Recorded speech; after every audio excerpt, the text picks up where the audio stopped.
என் மூச்சவ பேச்சவ பேசொல்லும் அழகவ எனக்குள்ள கலக்குற ஆக்சிஜன் அளவவ யாரவ நூத்துக்கு நூறவ அவதான் என்னவளா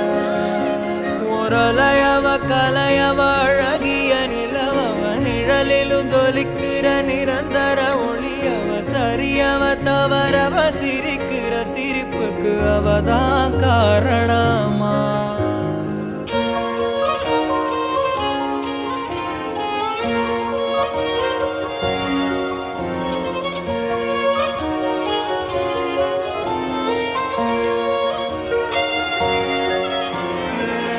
மன்னனா வந்தனா ஊரலர கண்ணனா தொட்டனா பூமலர என்னென்னு சொல்ல என்னதில்ல யாரும் இல்ல